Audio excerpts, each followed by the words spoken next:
The giants are coming. Hey everyone, I'm Orion Barr, and I thank you all for joining us for this very special occasion. We have a big announcement for the XR community today, and I'm especially moved by the fact that we will have two very dear guests with us today that will join us to celebrate Jackie Mori and Tom Furness. If you have questions for them, please feel free to post in the chat. Since I first got into AR professionally in 2007, I met so many brilliant people, which, against all odds, were relentless in advancing AR and VR and making it work, inventing the technology, the use cases, the user experience, convincing skeptics, building remarkable businesses, all on a completely new frontier. And there are great sites for about the history of XR. Some new books are coming out. There are great blog posts that recognize some of the important voices in the industry. There are great awards that recognize lifetime achievements of individuals that made a huge impact on the industry. And these are all fantastic, and I encourage you all to check them out. And of course, there's the Augie Awards, which since 2010 has been recognizing excellence in XR with a focus on companies and products. But for years, I felt that there's a need for a persistent place that will continue to recognize and celebrate pioneers every year and help teach new generations about the giants that helped us get here. Plus, it's a big year for AWE. It's our 15th anniversary. And one of the key themes for our event this year is learn from XR's past to shape the future.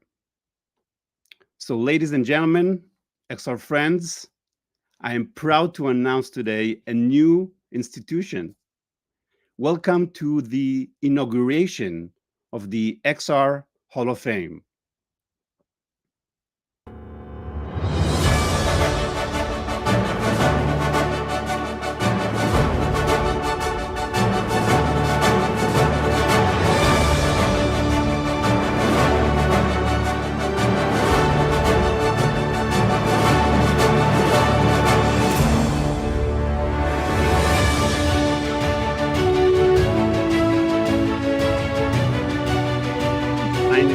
About 101 pioneers who built this industry, and see kind of a short description of their claim to fame.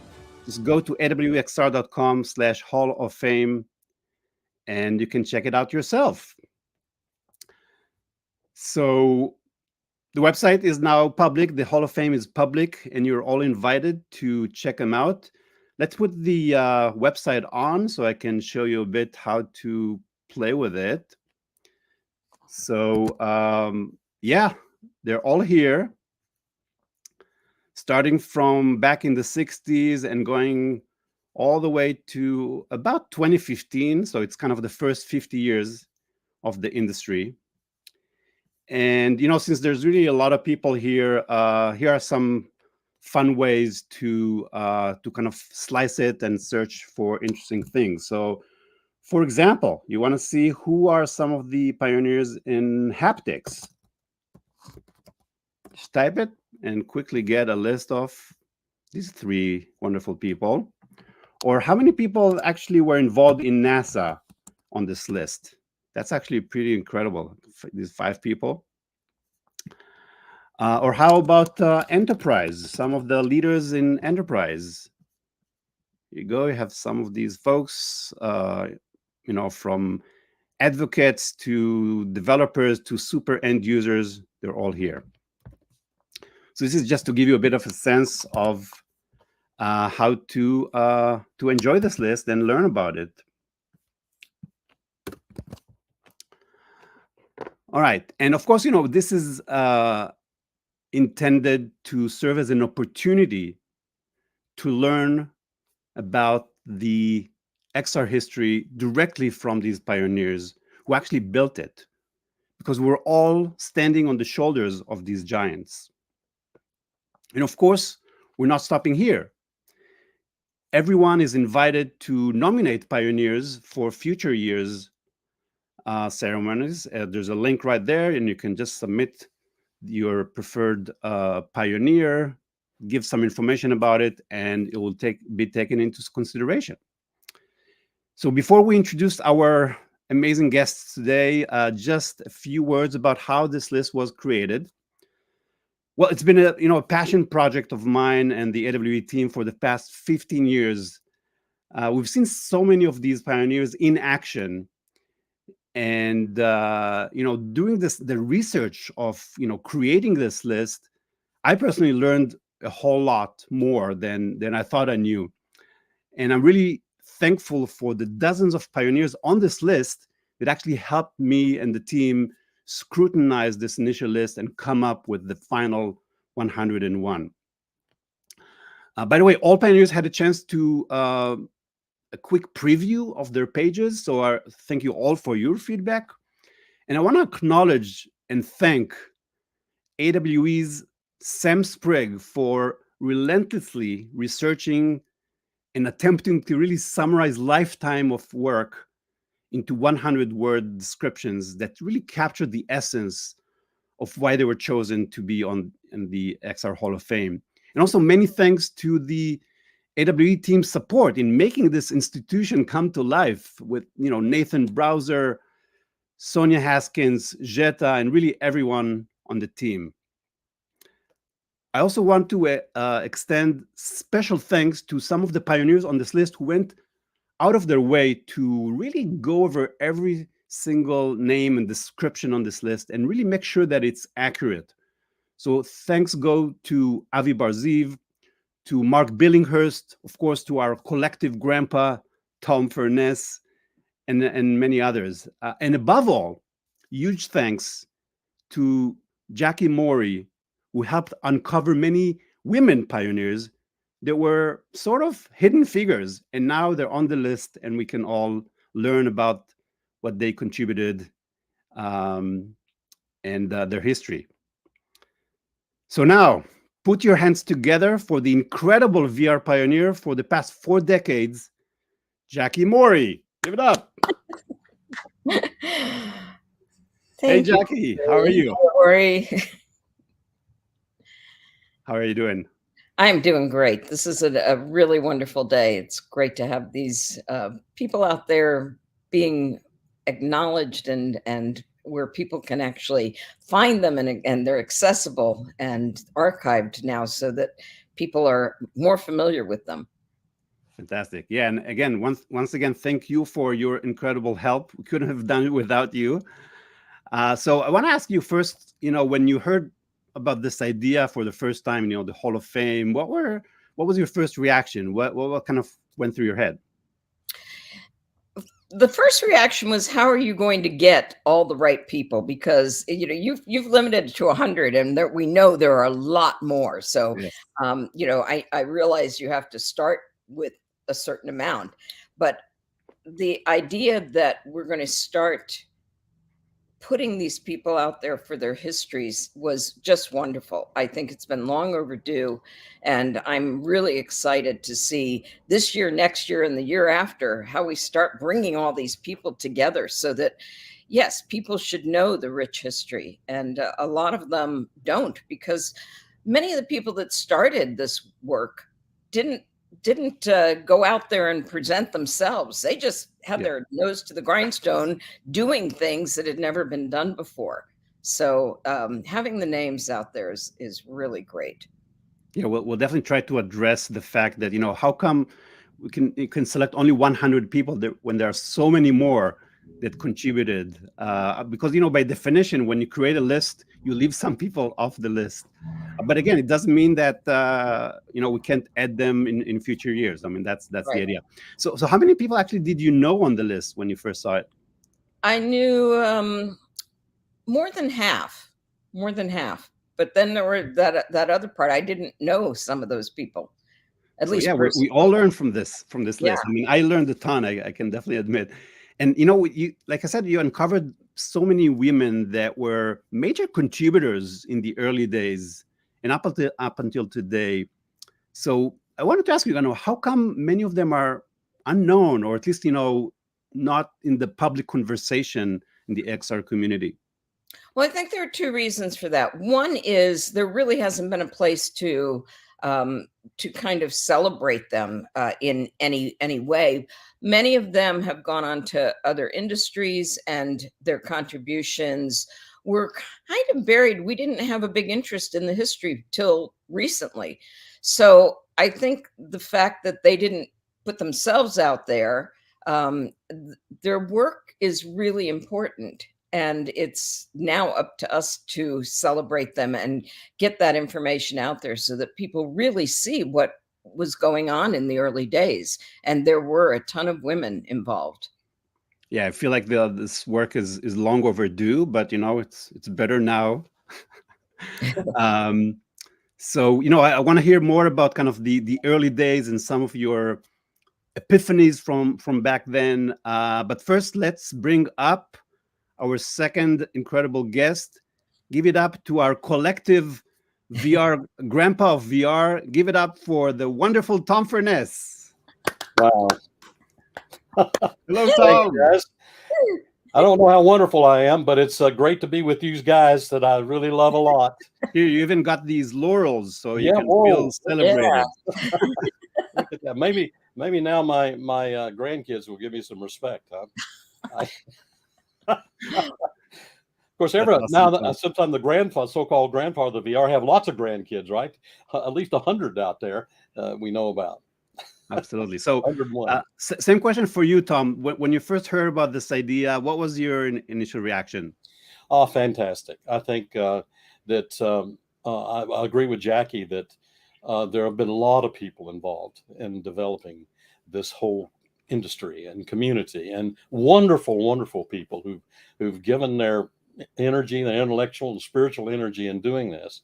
And actually, you asked Jackie the question, how many do I know? I don't know all of them that's on the list. And, probably about 70% I know, but I learned a lot from that. And if I learned some things, I think other people can too. And really, I think the amazing thing is that there's a lot of knowledge there that can be tapped. And yes, technology changes, but some of these things that we learned along the way don't change, especially the human side. Yep. And that we need for the new generation to know that there's a lot of great work there that they can build upon. And so the whole idea of building upon giants is true. And I really celebrate what you're doing here. And probably AWE is the best organization to do it. And I'm looking forward to Jackie is actually working on writing a history. And there are other people, as you indicated, who've talked about this. All the histories are sort of different depending on what direction you take. And I find that when I read some of these histories, I said, wait a minute, that didn't quite right. And that's not really what happened. And oh, by the way, you left out some pieces.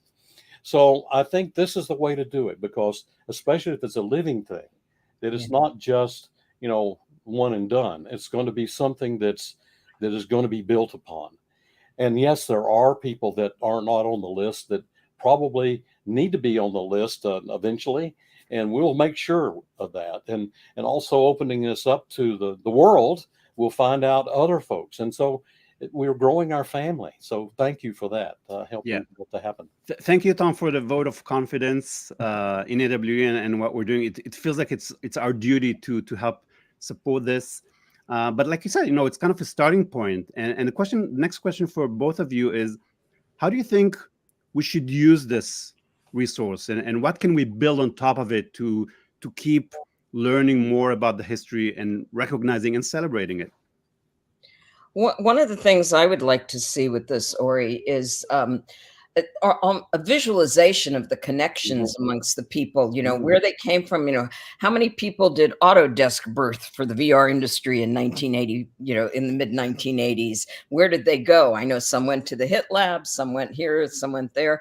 Those kind of connections, I think, would make this even more valuable.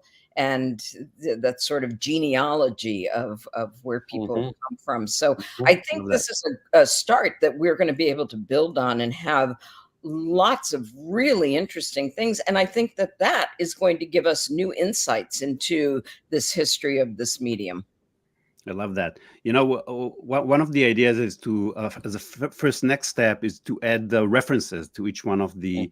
pioneers' pages. You know, with photos from some of the Mhm. crazy devices they created. I'm looking at you, Tom, uh, and you know some of the the patents, the documents, and so on. But I think your idea, Jack, is fantastic. Where maybe we can even use AI to find some of these connections and create sort of a network that helps us understand how this all came together. Because everything that happened back then is something we can learn from the next year and the next decade. So Right. that's a great point. Tom, any thoughts on how to make use of this resource and where to take it next? Well, I believe that the certainly everything that you've mentioned so far in terms of digging down deeper with these people, I'm sure everyone on the list would be willing to talk about, and then and they would be candidates for giving talks, for giving interviews, for and helping mentor younger people who are getting into the business, and I think all of us probably would feel good about that, old granddads talking to the grandkids and things like that. But one other thing I think that we could add to this, and I think that this is in your mind, and we'll go hear more about it, is a museum, a proper museum. And this is yeah, they're physical things, but we can do a lot of these things virtually, and to have the artifacts that would be the technology as well as the um, the kind of content that was being delivered by those devices. I think if we could create a virtual museum to go along with this, where we have a visit with these folks and ultimately have conversations with these folks, with our AI representatives, Mhm. Yes, that would be so cool to do that. And that way they absolutely. would live on forever. I love it. And this actually, it's a hint about something that we're planning for this June for AWE for the 15th anniversary. Is actually a physical Mhm. XR museum where we will feature over 80 vintage AR and VR devices, prototypes from the early days that were donated by the pioneers themselves, and some commercial products from back then. And it will also include two virtual experiences of some of the very early works in XR, the simulation of Ivan Sutherland's HMD, the first HMD, the ultimate display, as well as the Sensorama. Mhm. So that will be, I think, really another great celebration. But I agree with you. I mean, this will only last for 3 days, and we want something that is Mhm. Permanent. 360 days a year, that people can go in, especially using XR technologies. Um, and again, enhancing it with AI. I mean, I think creating AI-based avatars for Mhm. each one of these people, and with all the knowledge that they have Yeah. amassed, so people can have conversations with them, would be a nice Yes. complementary way to continue and build on that history. All right, so now let's switch to some of the old days. I want to hear some cool stories from the past, and I'm going to start with you, Tom. Actually, first we have to settle this question of who was first. Was it Ivan Sutherland or you, Tom, who created really the first things in XR? Well, I have to probably give the credit to Ivan for what he did. He predated my stuff about a year, and I didn't know about it. I didn't know Ivan. I was working for the Air Force. It's interesting that Ivan was in sort of a push mode. He was trying to explore, how to build these better interfaces with computers, and he's pushing away another avenue for doing that. I was trying to solve a problem. I was from the pull standpoint. I was trying to figure out how in the world did we get bandwidth to and from the brain of fighter pilots, and because I was working for the Air Force at the time, and that was my job, is to develop advanced cockpits. And so he was working on the push side. I was working on the pull side, but I had access to a lot more technology than he had. I had more money than he had, you know. to do this, and had a real problem that had to be solved. And so I finally found out actually about Ivan and about his work, remarkable work, in about 1970. 1970. And that's when I held this symposium about what we call visually coupled systems. And Jaron gave us the name virtual reality, but this was called visually coupled. And by the way, it was see-through as well as occluded. We had that was all together. We didn't separate VR and AR and so forth. And so I did find out from one of his students that actually gave a talk about the sword of Damocles. And I said, wow, that is so cool. I had no idea that was going on. And of course, that's one of the problems in working in the military side of things and the, with the classifications and things like that. We didn't talk much and we weren't out there, finding out what was going on. But that did open the door a little bit. And now we have, a lot of conversation. Yeah, it's incredible that you weren't aware of Ivan's work until 1970 or 71.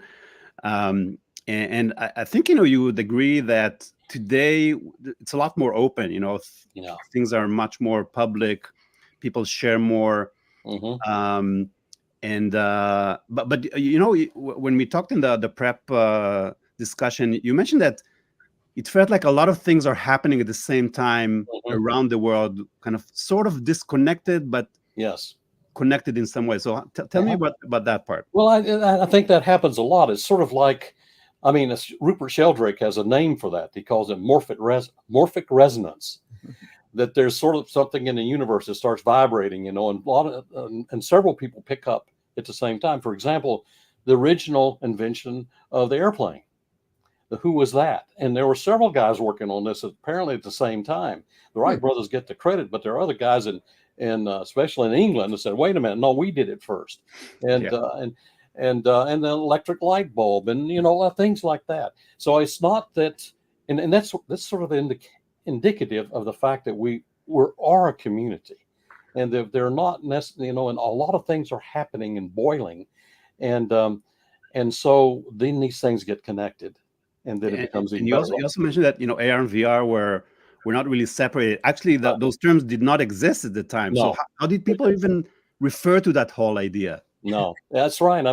Really, the first thing I did was really AR. I was see-through, because we had to see through we had to see the outside world in a fighter airplane. But we needed to have information that was not just in the head-up display, but be anywhere you could see. So we're trying to see stuff in the outside world and the virtual representation of information at the same time. And then we gradually found out, well, sometimes you can't see out there. And so now we have what we now call VR.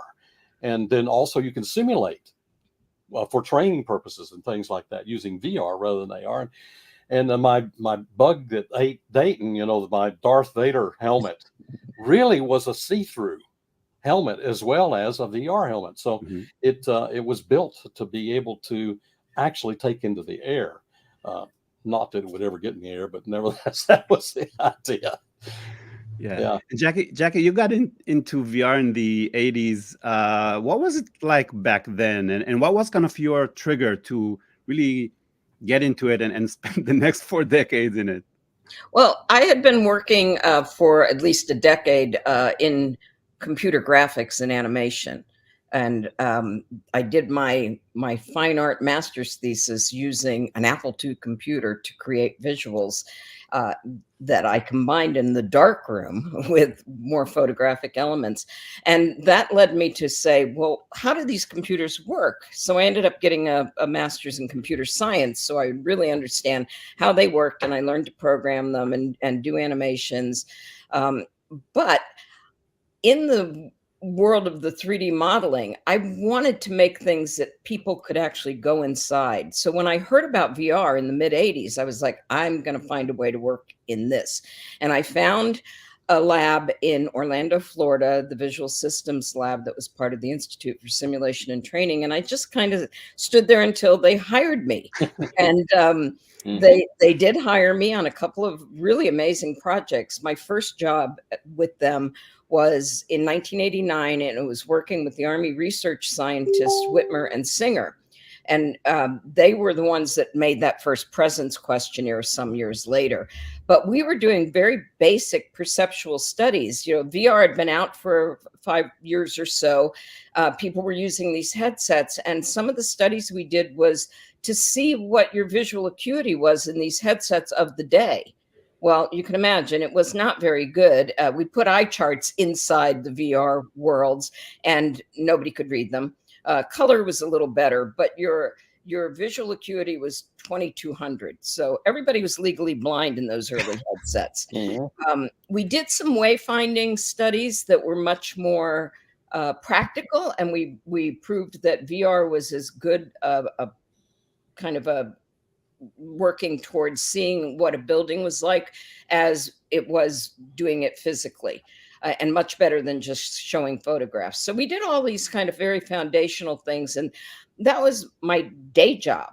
But I found that even though these environments they felt cognitively real, they felt like you were somewhere, but I found that most of them didn't have much meaning to them. They were very practical. They were done for certain things. So after hours at that lab, I worked with some people and we tried to put emotions into the VR worlds. We tried to get them to evoke emotions from the people and the participants that were in them, because that was really not part of early VR. They were very practical builds for things. And this lab came out of the simulation industry. So I was actually doing other things with big simulator technology for tank simulators and things like that.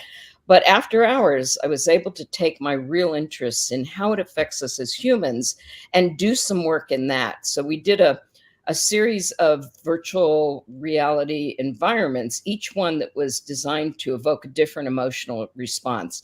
One had a 30-foot high spider. Guess what response that was supposed to evoke? And we showed this at the Florida Film Festival in 1993. People would rip the headset off if the spider came up in their experiences. So we knew we were onto something. And I used that for the next several decades to figure out techniques that could predictably elicit those emotional responses. And some of that involved using multisensory devices, adding smell and infrasound and different things into the mix so that it was more like our everyday human experience. So was there any moment where you had this kind of epiphany that made you understand, this is it, this is the medium that I want to spend my career on and will really change the way people interact, not just with computers, but with the world? Well, I do think that spider experience, when people started ripping the head mount off and my husband refused to go into that world, I think that was a big validation of where this needed to go. And for you, Tom, what was kind of some of your moments? Oh, wow. Well, it's been a sort of a journey of wonder. And you overturn a rock, and it's and there's something there that just blows you away. But one of the things that really stands out in my mind was when we built the visually coupled airborne system simulator, and this was to provide basically a way to replace the cockpit, the physical cockpit, with a virtual cockpit. And this had this device, which was this big, grotesque helmet, gave us a 120-degree instantaneous field of view by an 80-degree field of view, stereographic. We had two television picture tubes, really small, that scanned 1,200 TV lines going into each eye. And it wasn't color, it was monochrome at the time. 16 kilovolts it took to put those little miniature television picture tubes on each side of the helmet. Water cooled electronics. We had 8 Digital Equipment Corporation VAX computers, 2 PDP-11s, 2 Evans Sullivan picture systems to drive, one to drive the left eye, one to drive the right eye, a 16-bit head tracking system, and then a computer graphics capability to project stuff into it. So the day came when we do the smoke test. All the computers would be running, turn the switch on. I was sitting in the cockpit with this 10-pound helmet on my head that had a negator spring assembly that reduced the weight because it was, I mean, it had quite an inertia on your head doing it. So the switch comes on. This picture shows up. 120-degree field of view that was interactive. Speech input. Even eventually had some eye tracking and things like that. So anyhow, you're moving your head around. And that's when it happened. Oh my goodness, what have we done? Because now, I mean, it was like somebody had reached out of that screen and pulled me inside. Now I wasn't looking at a picture anymore. I was in a place. It took the place of the real world. And that's when I realized this is something really big. And it will be transformative in terms of the way we experience worlds that can be generated by computers. And so I guess that was one of my epiphanies that happened. And this was back in 81 that happened. And what about all my team that put that together, they were amazing. But what about the last 20 years? And that's really a question for both of you. Like, and by the way, Jackie, I heard you refer to our current state as the third wave of VR, right? So in this new wave, well, did you have any kind of epiphanies, or did it feel like, same old, same old? We're kind of talking about the same questions, the same challenges, or do you see like any kind of new epiphanies that came about? It was definitely deja vu all over again when this third wave started. With the Oculus headset, and then so many new people came into the industry. It was amazing. It was just like watching, hordes of people coming into something that they were so excited about, but they didn't know the history. And I started holding salons at my house so that I could tell people about some of the history, because people were reinventing things that had been invented quite a long time ago. And they would say, we're the first to do this, because they just didn't know. And they were so excited. And we chased that excitement. In chasing that excitement, we kind of lost the history, because people were busy doing and making and building things. So it's a great lesson for the people in the third wave to go back and see what really had happened and how things came about. And there weren't a lot of great ways for them to do that. That's why I think this Hall of Fame is very important, especially we'll have a fourth wave and a fifth wave, and people will be coming in, and now they'll be able to see where this has come from, and some of the original innovators who did things that couldn't be done. They just couldn't be done. And yet they did them. They figured out how to do them. Tom and Ivan and so many of the people on the list are just, their stories need to be told. And so I'm hoping that this solves forever that problem of not knowing the shoulders you're standing on. Yeah. Tom, any epiphanies in the past decade or two? Well, yeah, I mean, I guess when the Oculus came out, I thought, finally, because we dreamed of this. And then now that we see the Vision Pro and we see the MetaQuest 3, I mean, yeah, we said it's pretty good. I mean, we've got the lag down. That was the latency was the big deal, that we had at the beginning, and everything's self-contained. Wow. So, and from the standpoint, it's beginning to fulfill our dreams. Yep. And one of the things that I mentioned to you earlier before we started this, here is a little commercial display. This is the first consumer virtual display. It was out on the market in '93, produced by a company called Virtual Vision, based upon my patent, one of my patents. And by the way, this will be at AWE, Ari, with your other demonstration or devices, and so this was trying to get. This is in '93, trying to get people to realize what is VR is about. And what you do is you plug this into your VCR or into your broadcast television. You wear this thing on your waist, and you have your antenna there, and you actually tune in to broadcast television. But uh, just walking around watching Oprah just didn't do it too much. But that was the idea, at least, of that product. I have to tell you a little anecdote. We started getting testimonials back from people who bought these things. And this one testimonial came back from this guy. Said, this is amazing. This has transformed my life. I use it every day, all day long, and I am I have to thank you for doing that. And we started thinking, what in the world? Who is going to be wearing this, you know, uh, all day long? And what are they doing? What would transform that? So we found this guy. We found out he was a truck driver. He was a long haul truck driver. He was wearing this display while he was driving this truck Wow. and watching movies.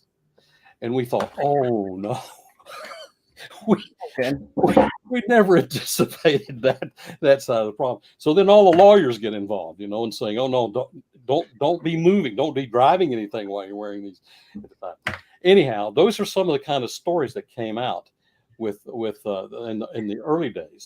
But in what's happening now, we don't have it yet.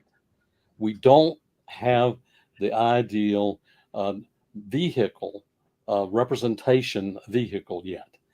And one of the things that is going to help us get to that one is not what it is, but what it does. And that is so important in this, I think, in this future of this community of what can this do? How can people become better? As a matter of fact, the most exciting thing is what happens when you take the headset off. How are you changed? How are you better? And that gets into this whole content side of what are the worlds you go into? What are you able to do there? What are you able to learn? How are you able to enhance your own senses so that when you go out in the outside world, you can use them?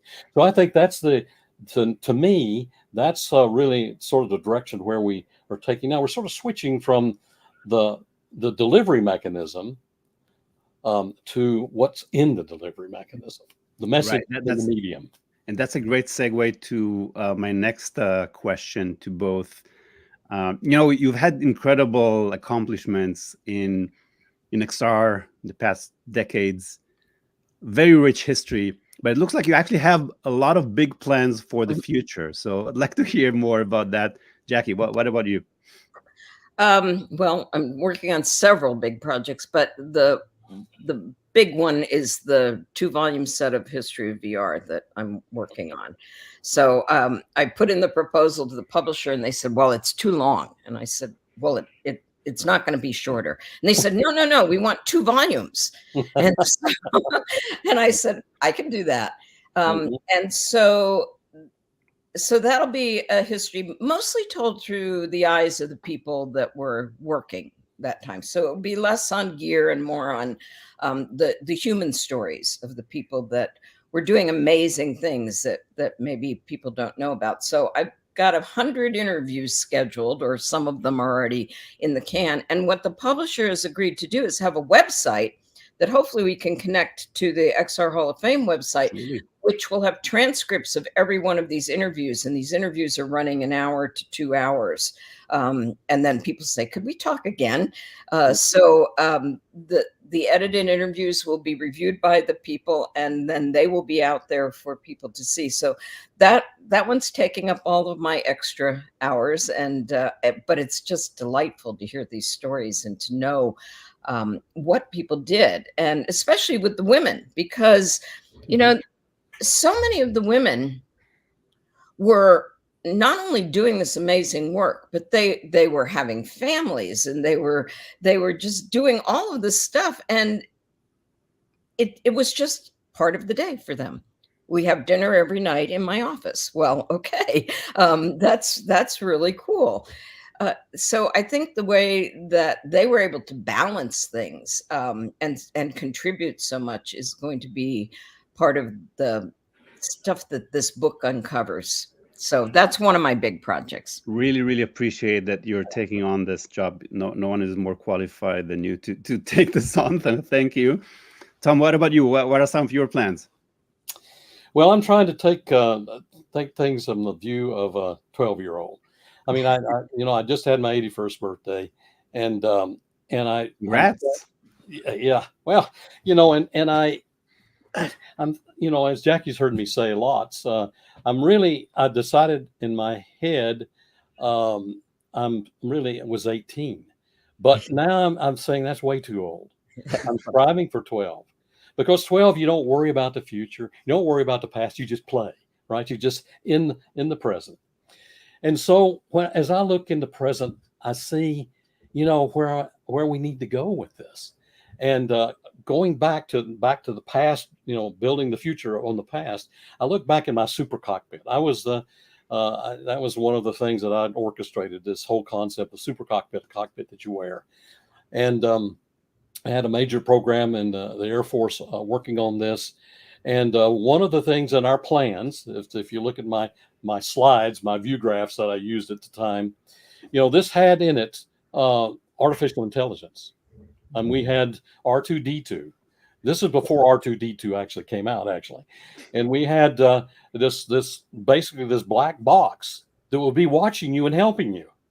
And you'd have a circumambience, a visual, acoustic, tactile information presented, and three-dimensional information, and eye and head tracking, speech input, all this kind of stuff. But you need to have something in between that sort of helped you filter and because we had 60 sensors on board the airplane, 50 computers. And how do you get all of that stuff into the head, the pilot who has to make the decisions? And so there was a module in this called the Pilot Intent Inference Engine. And what that would do is an adaptive element that was watching all the things going on, all the sensor inputs, what mode you were in the cockpit, what your mission objectives were, and things like that, would basically organize and adapt in real time the environment, the see-through environment or occluded environment, whatever is needed, so that you could perform the mission. Now, in addition, we had what was called a pilot state monitoring system. And that was, well, how's the pilot doing? How are they even awake? I mean, because in high performance aircraft, that's a problem because of G loss of consciousness.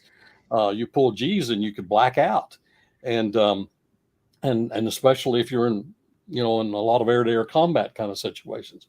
So the pilot state monitoring system was to basically look at the health of the pilot at the same time, and the stress level and things like that.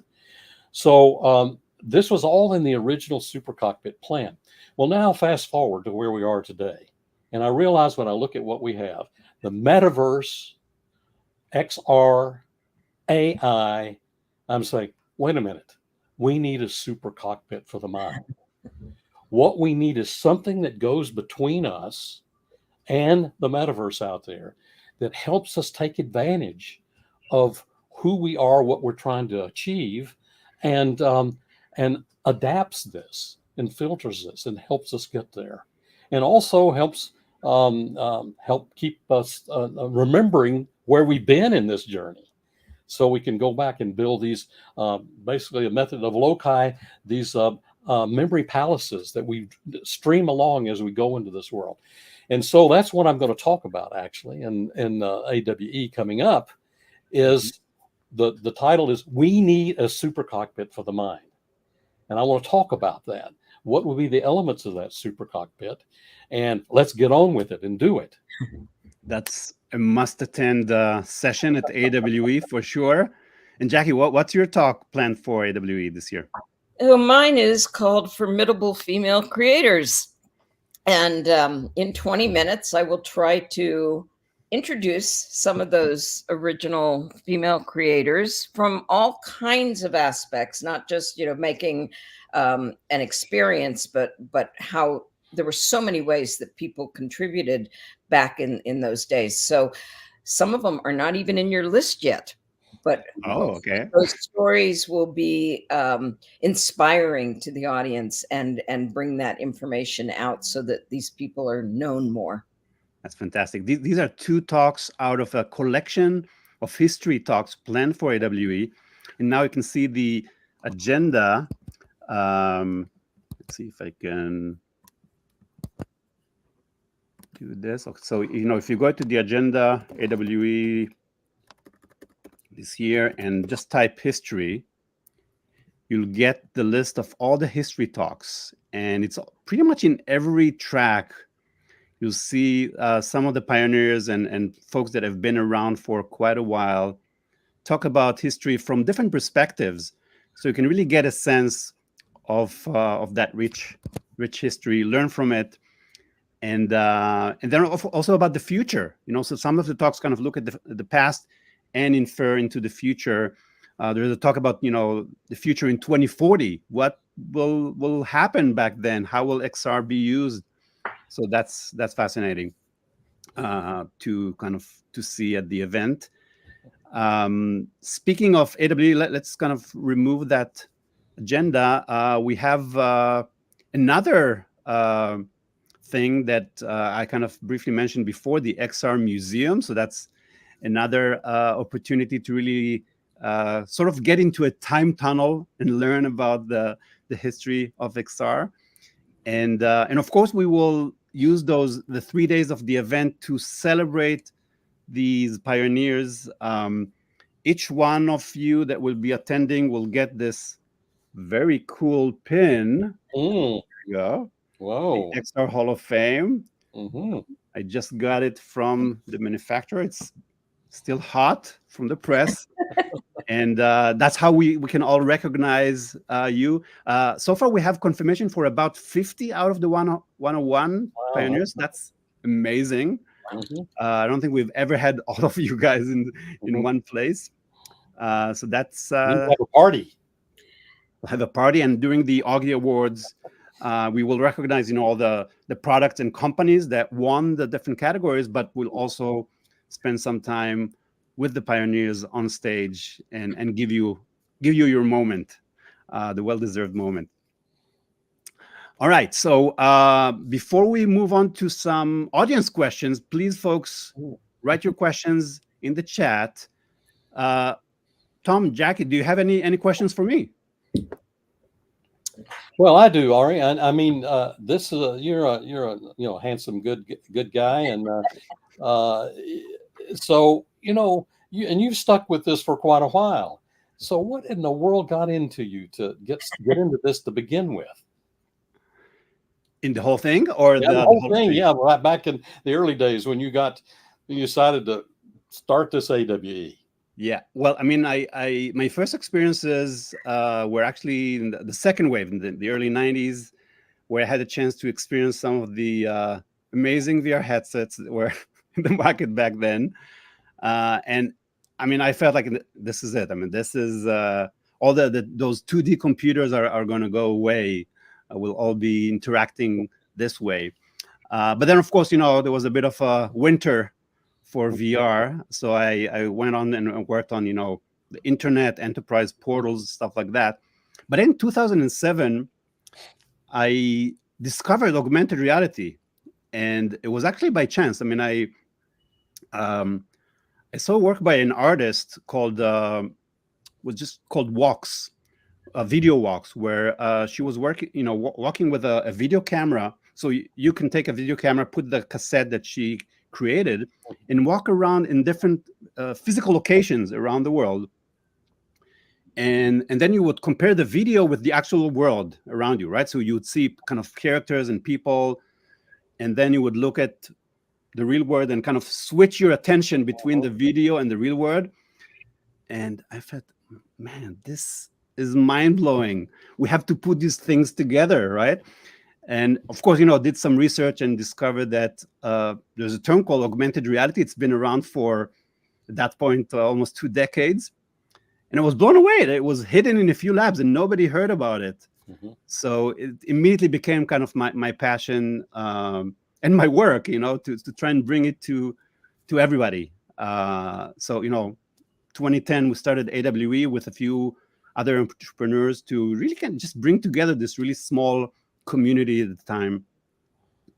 So we had like 300 people in the room, and since then it grew and grew and became this huge community that I think for many people feels like coming home every year when you meet your old friends and many new friends, because it's growing so fast.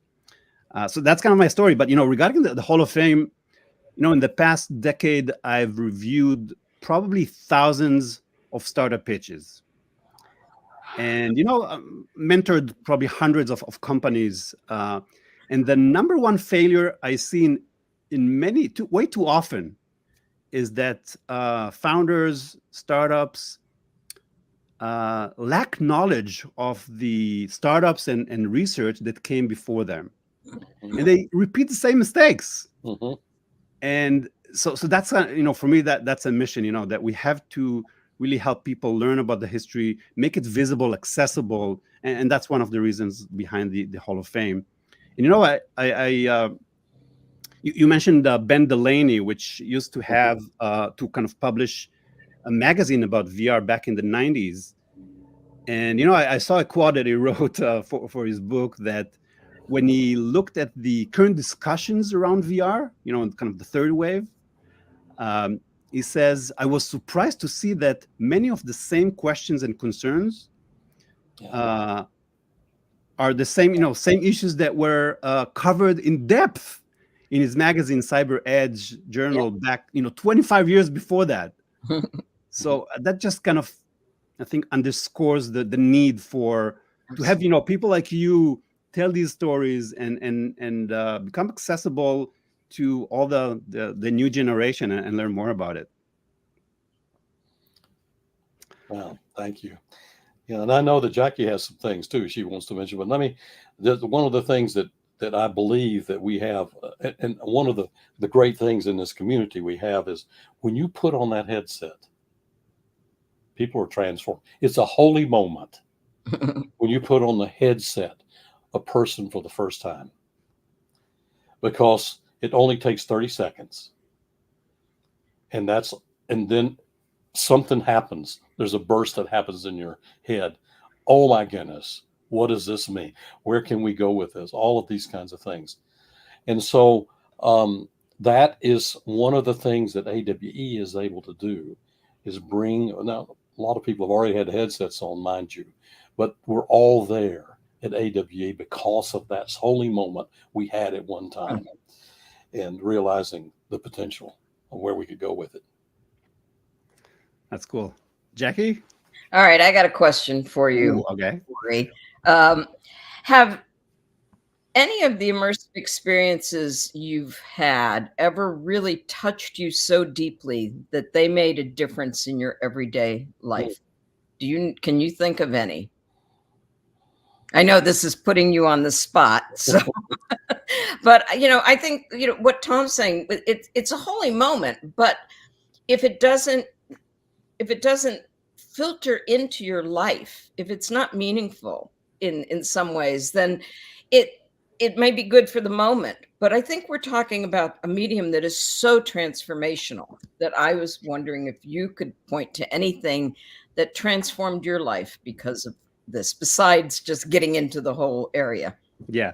I mean, I have to admit that it's not taking enough time of my day kind of spending inside these experiences as I think it should be by now. I mean, it's but there are a couple of examples. I mean, on the VR side, maybe the thing that I do the most is fitness, VR fitness. And that's, I mean, I see many people kind of adopting VR as maybe the first big use cases for fitness. And this is just incredible. I mean, because we all need some motivation. We all need something to keep us doing this every day. And there are some incredible VR fitness experiences that just, it's like having a coach next to you that keep kind of pushing you. And I think I can do, in 20 minutes, I can do a lot more than, like an hour in the real world. So that's one way. On the AR side, of course, there's a lot of the fun stuff, the filters and the kind of going to events and so on. But maybe the most incredible thing that not enough people are using is Google Maps Live View, Hmm. which is this is just an incredible piece of technology, extremely useful. When especially I live in New York. When you go out of the subway and you have no idea where to look, the map is can be confusing. But when you pull up your phone up and it recognizes your location, Hmm. and I've tried it in 4 continents and it works every single time. It's just unbelievable. And it shows you, kind of in AR, it shows you the direction in which you need to go. Uh, so whenever I'm kind of lost or in a new place, I use it, and uh, again, it just works, and it's incredible. You just said two examples that show that when this stuff becomes meaningful for our everyday lives, that's when it's going to be widely adopted. You've got two use cases there that you would not like to live without now. So I think those are very good examples, Ori. Thank you. Now, I when we first created this list, and it was ready, a few weeks ago. It was one of the incredible things about it is that all of these pioneers were alive, and I was really saddened to hear a few weeks ago that one of them, the author Werner Vinge, passed away. So I just want to take a moment to celebrate his life and his tremendous contribution to the advancement of AR and VR.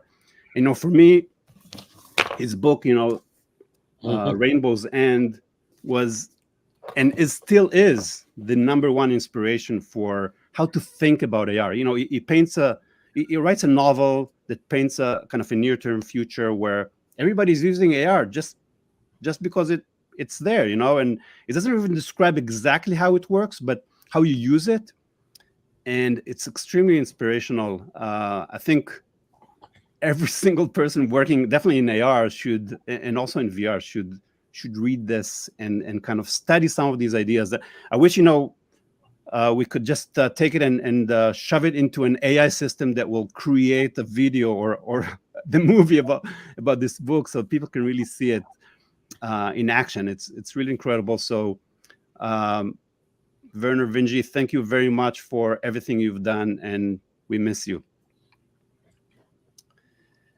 All right, folks, we have a few minutes left. Do we have any questions from the audience? I see lots of comments. Okay, here's a question. What is the biggest takeaway you hope folks get from learning about XR's history? Who wants to take Wow. it? Well, I really hope that they get insights into new ways of thinking about using this technology. So some of the early stuff was really pushing the envelope on uses for this kind of technology, this immersiveness. And we've gotten away from some of those. And I think if I hope for anything, I hope that it inspires new directions and new ways of thinking about this technology in ways that make it more meaningful for us as human beings in our everyday lives. Tom, what's the key takeaway you want people to take? Well, I think everyone in a way wants to be a pioneer. Hmm. And this is a way to look at previous. What was the motivations? What were the juices that caused these early things to happen? And that there are always going to be pioneers, new pioneers. And so I would hope that the distillation of what these 101 and what goes on beyond will be something that can be used to fuel these new pioneers that happen. Because back to what we do with the virtual world society. The virtual world society is this icon. It's holding up sort of an adult holding up a child, and that's what we're really trying to do, is hold up the children. Like on your shirt. That's right. That's the virtual world society. Whoops. Let me see. um, and the idea is that the child is the future, and the child when you're holding up a child, can see further, but is looking in a different direction than the older folks. They're looking toward the past, and then they're holding up the child looking to the future. So we old guys have a responsibility to do some holding here, and this is part of it. I think what you're doing with this Hall of Fame is sort of representing the holding up. And so that's what I hope that the new folks will get from this. And That's that's what from the question. that's a Angela. fantastic Yeah. message and a way to wrap it up. By the way, my shirt is from one of the first AWEs, Augment Your Everything, Yeah, the there we go. cyberpunk. Um, so first, folks, I want to really thank you for not just for participating today, but for decades and decades of contribution. And you're just getting started. So that's so awesome to have you with us in the XR industry. Let's put up the slides for a second. So this kind of concludes our unveiling of the XR Hall of Fame. And I want to invite you all to celebrate these pioneers, Tom, Jackie, and 99 others at the next AWE in June in Long Beach, California. You'll feel spatial, we promise. Thank you all very much. See you then. Thanks. AWE.